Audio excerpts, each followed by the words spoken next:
warahmatullahi wabarakatuh. Apa kabar teman-teman semua? Alhamdulillah luar biasa dahsyat, Allahu Akbar. Alhamdulillah, mudah-mudahan teman-teman semua dalam keadaan sehat selalu ya. Amin. Oke teman-teman, hari ini kita bertemu lagi bersama Bu Bilqis. Hari ini kita akan belajar tematik. Nah teman-teman, kita siapkan dulu bukunya. Kita sekarang sudah memakai buku tematik 4B ya. Oke, pelajaran tematik kita hari ini yaitu muatan IPS. Kita akan belajar tema 2 subtema 1 dengan materi sumber daya alam dan pemanfaatannya. Oke teman-teman, tujuan pembelajaran kita hari ini adalah Bu Bilqis akan menjelaskan contoh pemanfaatan sumber daya alam. Dan teman-teman diharapkan dapat menyebutkan contoh pemanfaatan sumber daya alam. Oke, insya Allah bisa ya. Mudah-mudahan ilmu yang kita dapat hari ini bermanfaat. Oke teman-teman, biar tambah semangat lagi, Bu Bilqis mau menyapa dulu nih. Semangat pagi, pagi, pagi, pagi, Allahu Akbar. Kurang semangat, sekali lagi ya, harus semangat banget. Oke, semangat pagi, pagi, pagi, pagi, Allahu Akbar. Oke, keren. Sebelum kita belajar, ayo mari kita berdoa dulu ya. Bismillahirrahmanirrahim. Rabbi zidni ilman warzuqni fahman. Amin. Teman-teman, Allah mengkaruniai Indonesia ini memiliki sumber daya alam yang sangat melimpah, baik yang berasal dari tumbuhan, hewan, tanah, maupun air. Nah teman-teman, misalnya hasil bumi, hasil tambang, dan hasil laut, itu semua berbagai kekayaan alam yang disebut sumber daya alam. Nah teman-teman, alam Indonesia itu sangatlah indah. Dan berbagai bentuk kenampakan alamnya seperti pegunungan, bukit, dan juga pantai. Teman-teman pasti sudah sering ya jalan-jalan ke pegunungan ataupun ke pantai. Seru nggak? Seru dong, pemandangan alamnya begitu indah sekali. Pasti teman-teman kalau liburan di pegunungan atau di pantai betah ya, nggak mau pulang. Sama Bu Bilqis juga kalau lagi liburan ke pegunungan atau ke pantai betah banget. Karena kita bisa menghirup udara yang sangat sejuk dan bersih. Oke teman-teman. Nah, perlindungan alam harus terus dilakukan untuk mempertahankan keserasian dan juga keseimbangan sumber daya alam. Sumber daya alam adalah segala sesuatu yang berasal dari alam. Sumber daya alam digunakan manusia untuk memenuhi kebutuhan hidup dan kesejahteraannya. Sumber daya alam terbagi menjadi dua. Yang pertama, sumber daya alam yang dapat diperbaharui. Teman-teman, sumber daya alam yang dapat diperbaharui adalah sumber daya alam yang tersedia dan dapat dikelola untuk dapat diperbanyak jumlahnya. Nah teman-teman, contohnya sumber daya alam yang dapat diperbaharui adalah hewan, tumbuhan, sinar matahari, angin, dan air. Nah kemudian yang kedua adalah sumber daya alam yang tidak dapat diperbaharui.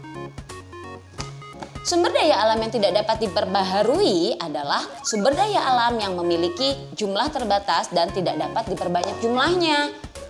Nah, contohnya misalnya minyak bumi, emas, besi, gas alam, dan hasil tambang lainnya. Oke teman-teman, selanjutnya kita akan membahas tentang pemanfaatan sumber daya alam. Nah, pemanfaatan sumber daya alam bagi manusia ini digunakan untuk memenuhi kebutuhan manusia dan juga kesejahteraannya. Sekarang Bu Bilqis akan menjelaskan contoh pemanfaatan sumber daya alam. Yang pertama, contoh pemanfaatan sumber daya alam yang dapat diperbaharui adalah 1. Hewan dan tumbuhan. Hewan dan tumbuhan sering dimanfaatkan oleh manusia. Contohnya misalnya kita setiap hari butuh makanan, maka di situ adalah sebagai sumber makanan. Yang kedua sebagai pemanfaatan tenaga hewan, misalnya untuk membajak sawah atau untuk menarik delman. Terus kemudian selanjutnya tumbuhan untuk obat-obatan dan juga bumbu masakan. Oke, yang kedua yaitu air. Air sering digunakan oleh manusia untuk minum, apalagi mandi, mencuci, mengairi sawah, dan juga sebagai sumber tenaga listrik. Yang ketiga adalah udara. Udara biasa kita gunakan untuk bernafas. Kalau tidak ada udara, teman-teman bisa bayangkan ya, kita tidak bisa bernafas.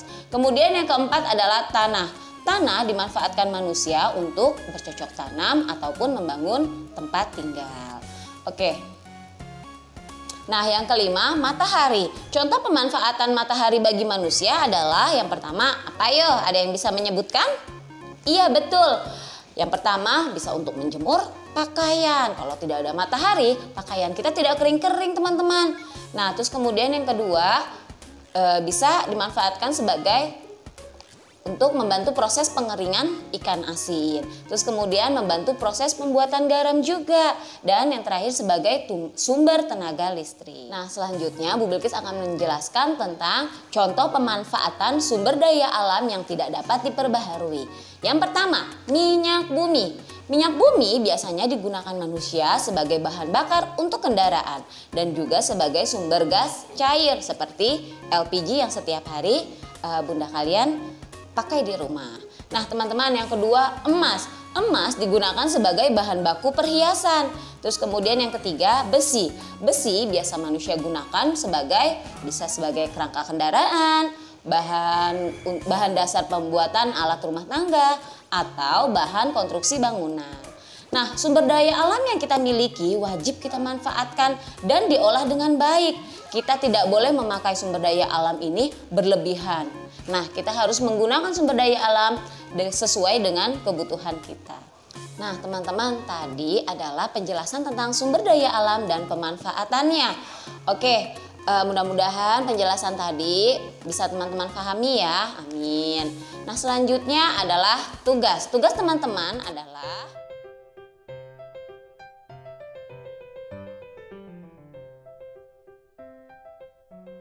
Oke teman-teman, sampai di sini dulu pelajaran IPS kita hari ini. Mudah-mudahan ilmu yang sudah Bu Bilkis berikan bisa bermanfaat dan barokah. Amin. Oke teman-teman, sampai jumpa di pelajaran IPS berikutnya. Sebelum ditutup, Bu Bilkis punya pantun dulu nih. Jalan-jalan ke Taiwan, berangkatnya naik pesawat. Hi everyone, tetap semangat. Oke. Nah teman-teman, kita tutup pelajaran kita hari ini dengan membaca hamdalah. Alhamdulillahirabbil alamin. Wassalamualaikum warahmatullahi wabarakatuh. Dadah.